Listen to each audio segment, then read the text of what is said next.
Allahu Akbar, Allahu Akbar.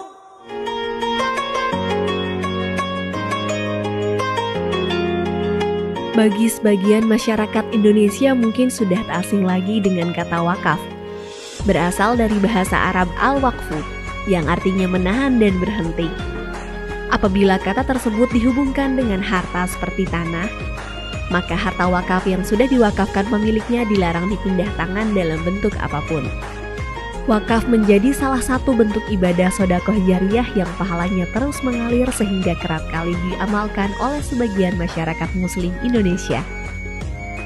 Biasanya harta benda yang diwakafkan masyarakat berupa tanah untuk kepentingan umat muslim seperti masjid, tanah makam, pesantren, atau yang lainnya. Karena bersangkutan dengan tanah, pemerintah memberikan peraturan khusus terkait ibadah wakaf yang tercantum dalam Undang-Undang Nomor 41 Tahun 2004 tentang wakaf.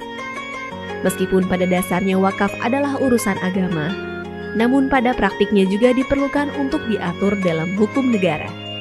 Artinya, pemerintah harus berperan aktif dalam memfasilitasi dan memastikan tata kelola perwakafan berjalan secara transparan dan akuntabel.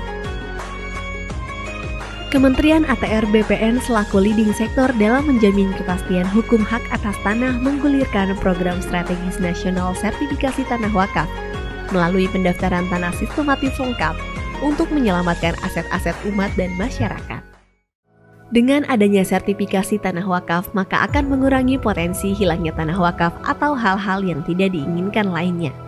Melalui sertifikasi ini diharapkan aset-aset wakaf terjaga legalitasnya dan memudahkan dalam pengelolaannya. Kementerian ATR BPN sampai dengan tahun 2022 telah menerbitkan sertifikat wakaf sebanyak 194.066 bidang. Untuk mempermudah proses sertifikasi tanah wakaf, Kementerian ATR BPN telah menerbitkan aturan terkait pendaftaran tanah wakaf melalui Peraturan Menteri ATR Kepala BPN Nomor 2 Tahun 2017 tentang tata cara pendaftaran tanah wakaf di Kementerian ATR BPN. Selain itu, Kementerian ATR BPN juga telah mengeluarkan Surat Edaran Nomor 1/SE-3/2018 tentang petunjuk pelaksanaan percepatan pendaftaran tanah tempat peribadatan di seluruh Indonesia. Kementerian ATR BPN juga terus berkoordinasi dan membangun kerjasama dengan Kementerian Agama dan berbagai organisasi atau badan atau kelembagaan keagamaan yang ada di Indonesia. Kementerian ATR BPN juga turut mendukung layanan digital sistem informasi wakaf dengan mengintegrasikan data-data pertanahan, khususnya data mengenai tanah wakaf yang ada di Pusat Data dan Informasi Pertanahan, Tata Ruang dan Lahan Pertanian Pangan Berkelanjutan atau Pusdatin Kementerian ATR BPN. Dengan demikian, diharapkan seluruh tanah wakaf di Indonesia bisa segera didaftarkan dan disertifikasi.